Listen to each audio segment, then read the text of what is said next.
It's that time of year again. Internships are opening back up, grad schools are taking applications, and at the center of it all sits our portfolios, the key to the future for professionals and students. If it wasn't enough to cultivate and curate the work we spent years working on, there lies at the bottom of most submission pages the file limit. Portfolios are suddenly worthless as we must go back through and hope to find any way to reduce that file size. Having gone through this just myself, I'll show you the method I used using only Adobe Creative Suite. So, let's get started.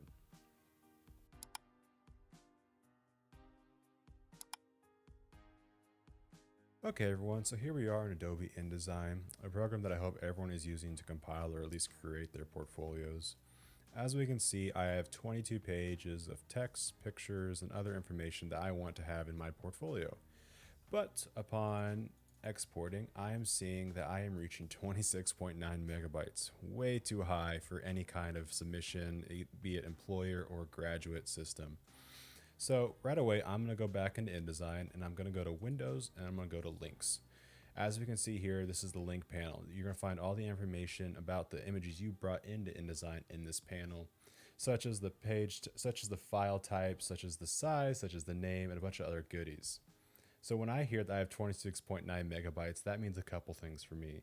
That means that either I'm linking to a layered image, like an Illustrator file or a Photoshop file, my image is too large, or my image is just too high of quality. So if I go through and I check some of these pages here, I'm going to scroll down, I'm going to find, oh, look at this, it's a Photoshop file. That's a first clue. Scrolling down, we're going to keep going, and yep, here we are, 764 megabytes. A way too big of a file for any kind of portfolio, especially one that's only 20 some pages. So let's head into Photoshop now and figure out why this file is way too large.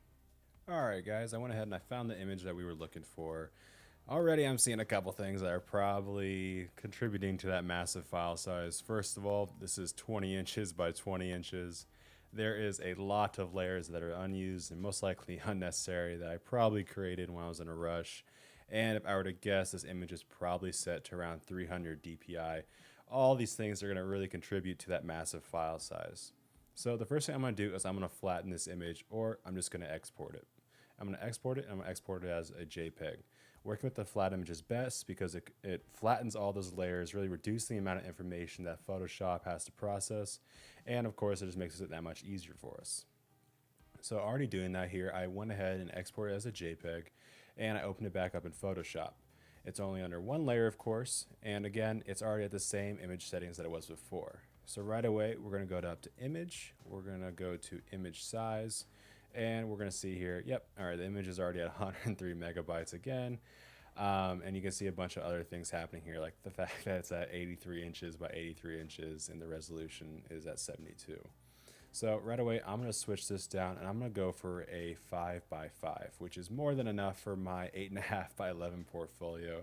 So depending on what portfolio size you've set for yourself, this might change, but for me, 5 by 5 is going to be plenty. And then I'm going to go ahead and I'm going to set this to 200 dpi. So this is where you're going to want to decide either if your portfolio is going to be viewed printed or if it's going to be viewed digitally.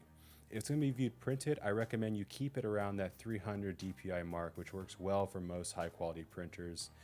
You can begin to play with that yourself, but I find 300 is a good benchmark. For digitally, however, I have found that 200 is more than enough to get that nice crisp image without adding more information and more quality than is necessary, especially when viewing this on a PDF, a computer screen, or an issue or something.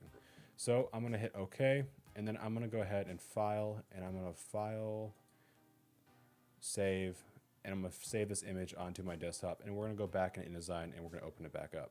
Here we are back in InDesign. We're going to find our image already. We went ahead and relinked it using this chain icon here, and we're going to scroll down and we're going to find that we are already sitting at a good file size, way better than the 750 some odd megabytes that we were before. We're going to now do the final step, which is File, Export, and get ready to export our portfolio. So right away, we're going to pop up on a tab that you all have seen, I'm sure, plenty of times. You're going to see our pages, our viewing, whatnot. But there's one step that I've been missing and that really changed how I downsize all my portfolios or get them to the correct size, which is over here. It's called compression. So over here on compression, we're going to find several different settings that are really nice and really help us get that portfolio size far lower. So based on your preset, I have it set to high quality print, which is I'm sure is what most of you have it set to. You're probably going to find values that are 300 to 450 or so. So what this is saying is that any images above 450 dpi, they're going to be compressed down to 300 dpi, which is great if maybe we're printing, but since we're doing this digitally, we're going to change this value to 200 to 300. So right away it's going to adjust 200 to 300. Now you're going to see down here is monochrome images. Unless you really have images of only one singular color, I don't think you need to touch this. You might prove me wrong here, but I don't believe you do. I think grayscale and color are going to cover just about any kind of image or any kind of text or anything that you really have in your portfolio. So once we do that, we're going to set that and we're going to go back up to general, make sure all this is correct, and we're going to hit export and see what we get. Back on our desktop, we're going to go to our file and we're going to see that, yep, there it is, 8.68 megabytes, perfectly acceptable for any graduate or employer submissions. So if we click to open this up, we're going to find our image here, and I am not seeing any issues of quality or blurriness or anything that would make me suspect that this image has been severely downsized.